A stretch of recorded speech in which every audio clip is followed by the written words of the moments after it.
No, mire, yo nunca he vivido persiguiendo. Durante décadas, su voz fue más que música en España. Era compañía. Era una manera de migar la vida sin gritar. Bastaba un verso para que una generación entera supiera quién estaba hablando. Joan Manuel Serrat no vivió solo entre focos. Vivió dentro de la memoria cotidiana, en la radio, en el coche, en las sobremesas largas, en esas noches en que una canción parecía ordenar el corazón.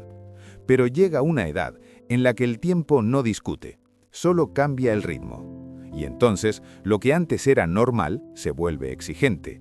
No hace falta un escándalo, no hace falta una caída pública. A veces, la vida se transforma con un gesto silencioso. En diciembre de 2021, Serrat anunció que se despedía de los escenarios. Lo hizo sin dramatismo, como quien entiende que la dignidad también consiste en saber parar. En 2022 realizó su última gira, llamada El vicio de cantar, y la cerró en Barcelona el 23 de diciembre. No fue un final ruidoso, fue un cierre claro, consciente. Y aquí aparece la pregunta que incomoda de forma suave.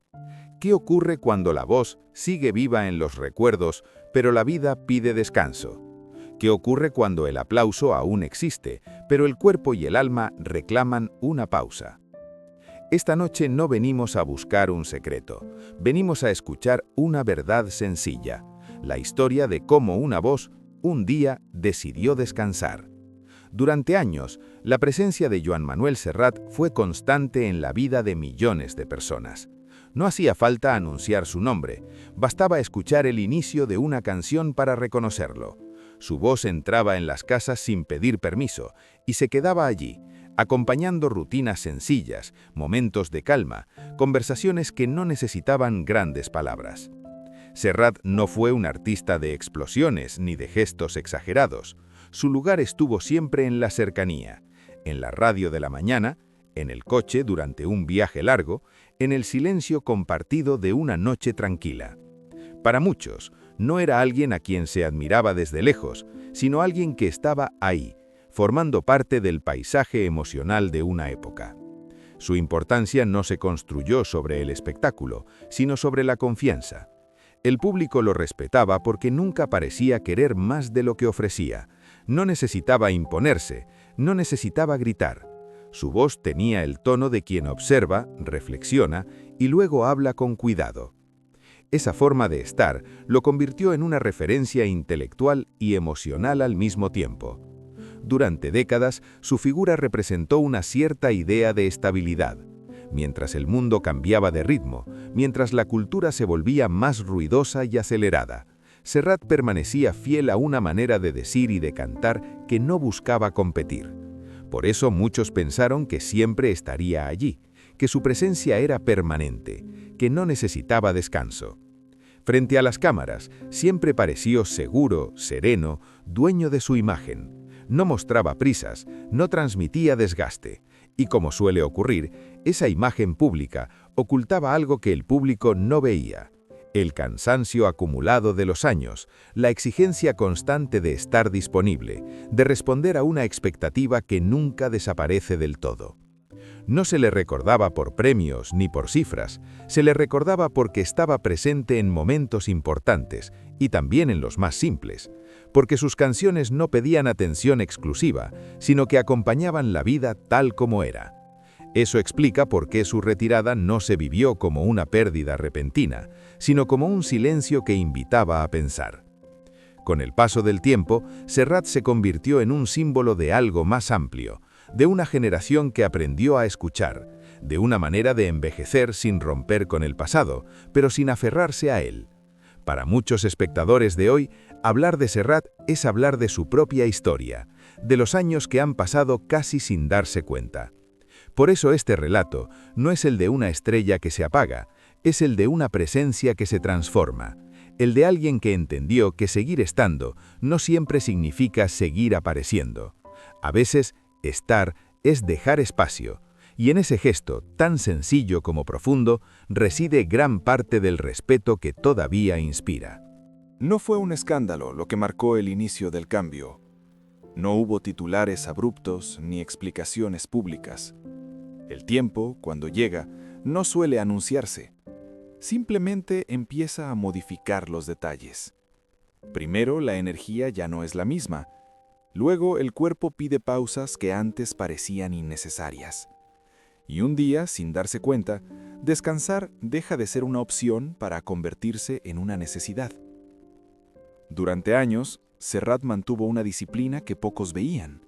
Viajes constantes, ensayos, compromisos, entrevistas, todo formaba parte de una vida construida alrededor del escenario. Una vida en la que el ritmo no lo marcaba el cuerpo, sino el calendario. Y durante mucho tiempo funcionó, porque la costumbre también puede disimular el cansancio. Pero el cuerpo guarda memoria, y con el paso de los años empieza a hablar en un idioma distinto, no con dolor agudo, sino con señales persistentes. El descanso tarda más en devolver la energía, la recuperación es más lenta, el silencio se vuelve necesario. No como capricho, sino como respuesta.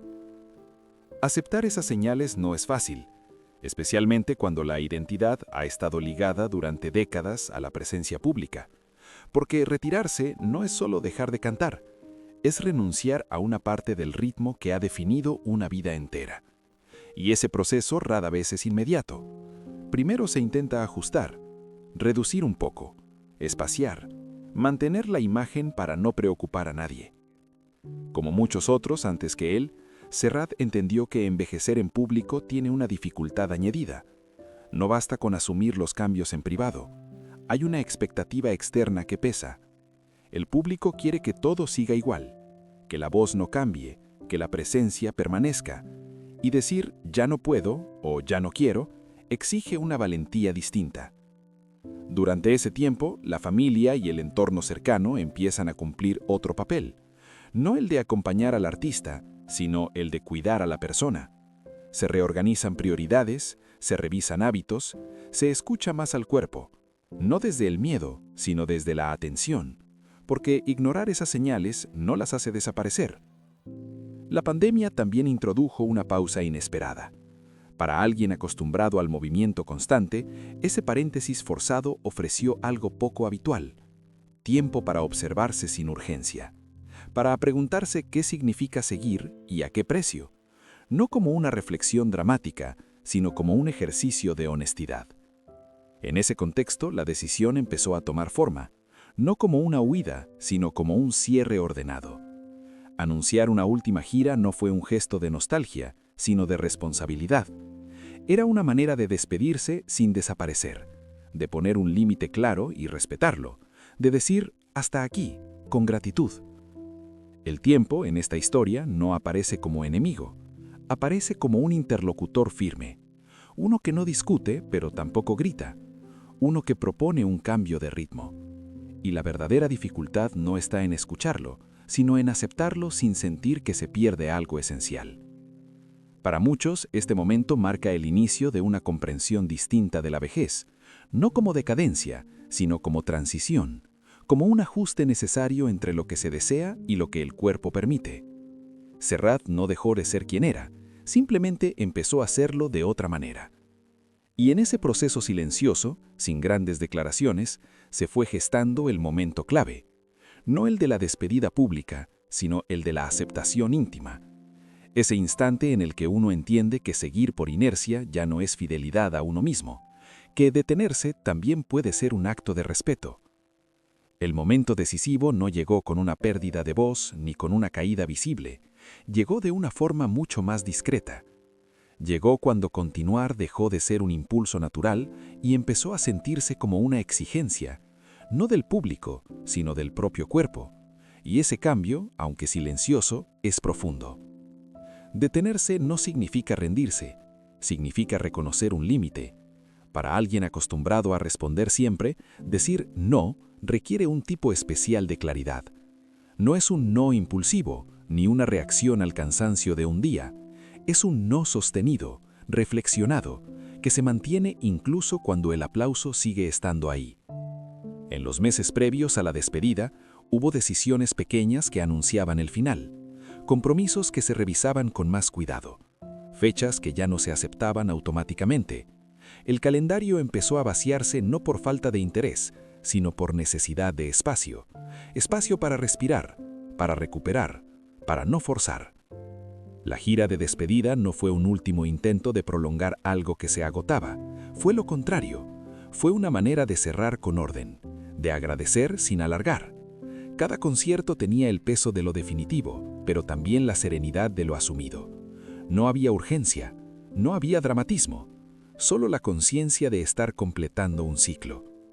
Después vino la parte más difícil de explicar, la desaparición progresiva del escenario, no porque hubiera algo que ocultar, sino porque no había nada que justificar.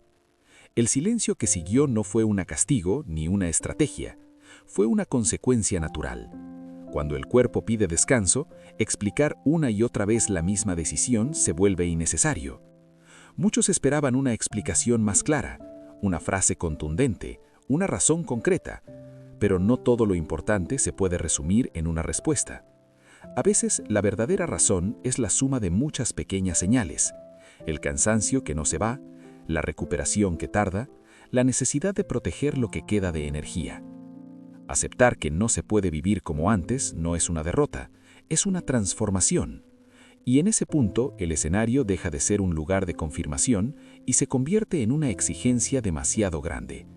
Y elegir retirarse, cuando aún se es querido, es una forma de respeto, hacia uno mismo y hacia el público. Este es el verdadero punto emocional de la historia.